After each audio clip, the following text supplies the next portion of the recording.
और जो सबसे ज्यादा जिस व्यक्ति ने मुझे प्रभावित किया पिछले दिनों में वो है राहुल गांधी जी। एक समय ऐसा आया जब उस आदमी ने संसद में कहा कि हां मैं पप्पू हूं, 20 साल बेइज्जती सही, अपमान सहा।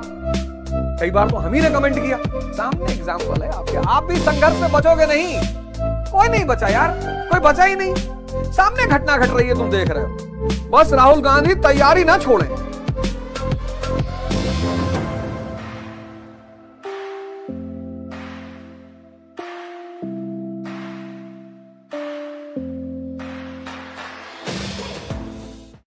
कितने पॉलिटिकल लीडर्स डिफरेंट पार्टियों में जो 70 पार कर गए। कई राजनीतिक दलों में ऐसे लोग हैं जो 70 पार कर गए। अब उन्हें संन्यास ले लेना चाहिए, मार्गदर्शक मंडल में चला जाना चाहिए। अब नए नए नेता उभर रहे हैं भाई। भाजपा के पास अनुराग ठाकुर जैसे नेता हैं, युवा नेता। समाजवादी के पास अखिलेश यादव जी हैं। आरजेडी के पास तेजस्वी यादव हर दिन निखर रहे हैं। और जो सबसे ज्यादा जिस व्यक्ति ने मुझे प्रभावित किया पिछले दिनों में वो है राहुल गांधी जी। 20 साल उस आदमी का मजाक उड़ा। एक समय ऐसा आया जब उस आदमी ने संसद में कहा कि हां मैं पप्पू हूं। जब मैंने वो सीन देखी, मैंने कहा दो बातें हो सकती हैं। जब आदमी अपनी बुराई करे, या तो गुस्सा हो रहा है और या फिर परिपक्व हो रहा है। अपनी बुराई करना सबकी औकात नहीं है। और जिस दिन राहुल गांधी जी ने कहा था हां मैं पप्पू हूं, उसी दिन मैंने कहा था या तो ये आदमी परिपक्व हो रहा है और या विक्षिप्त हो रहा है। और 2024 के इलेक्शन ने यह साबित कर दिया कि वो आदमी परिपक्व। आप देखिए, आपके सामने दो लोग हैं, संघर्ष करना पड़ेगा, बचोगे नहीं।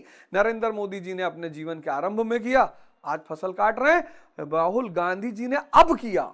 20 साल बेइज्जती सही, अपमान सहा।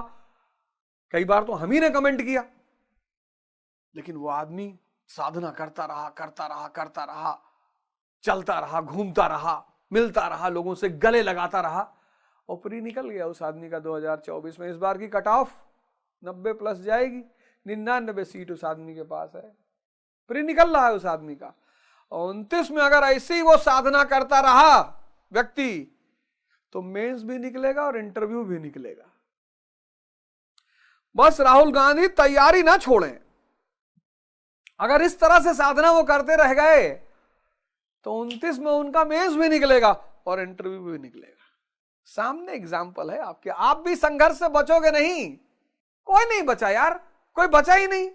सामने घटना घट रही है, तुम देख रहे हो। सामने ऐसा नहीं कि मां बाप दे जाएंगे तो भी आप संभाल लोगे, उसके लिए भी योग्यता चाहिए। औरंगजेब मर गया, बहादुर शाह वन, फिर मोहम्मद शाह रंगीला वंगीला, ये सब नहीं समझ पाए और नहीं लोग संभाल पाए। ऐसा नहीं कि पिता बहुत संपत्ति लेके देके चला जाएगा तो आप संभाल लोगे। अनिल अंबानी जी और मुकेश अंबानी जी को देखो, दोनों आदमी का डिफरेंस देखो।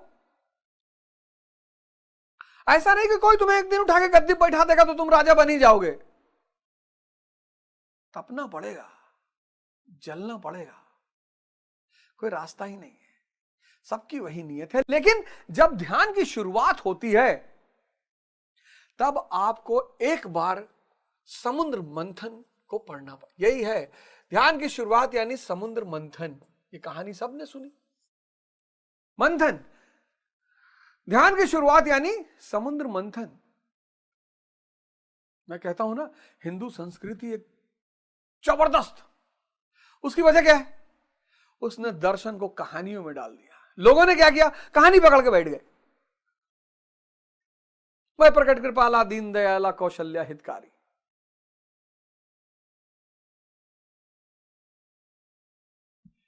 भगवान प्रकट कहां होता है? हृदय में। किसके लिए? कौशल्या, जो कुशलता के मार्ग पे चल रहे हैं उनको दिशा दिखाने के लिए। यहां सब जन्म लेते हैं, लेकिन ईश्वर प्रकट होता है हृदय में। अब आपने समुद्र मंथन की कहानी सुनी। समुद्र मंथन, देवता और असुर शुरू किए। देवता कौन? Positive forces. असुर कौन? Negative forces. फिर पर्वत, तुम्हारा मन। फिर उस मन से कौन बंधा हुआ है? सांसें, सर्प। फुफकारता रहता है। पर्वत, विशालकाय पर्वत यानी मन, और सर्प यानी सांसें, और इस पर्वत को तुमने सांसों से बांध दिया। राधे कृष्ण, राधे सांस अंदर गई, कृष्ण सांस बाहर आई, राधे कृष्ण, राधे कृष्ण। ये जो हम लोग इस देश में कहते हैं ना, भैया सीताराम भैया, तो हम याद दिलाते हैं कि चेतना पर ध्यान रखना है। राधे कृष्ण भैया, भैया राधे राधे भैया। ये प्रणाम नहीं है, ये रिमाइंडर है कि जागते रहना, होश में रहना। अस्सलाम वालेकुम, अल्लाह आपको सलामत रखे, तो उधर से वो भी बोलेगा वालेकुम अस्सलाम, अल्लाह आपको भी सलामत रखे। ये पता नहीं कहां से गुड मॉर्निंग गुड इवनिंग आ गया। राधे राधे, राधे राधे मतलब होश में रहो, साधना में रहो, सुमिरन में रहो। राधा रानी जीवन बदल देंगी। यही राधा रानी तुम्हारी आंतरिक शक्ति,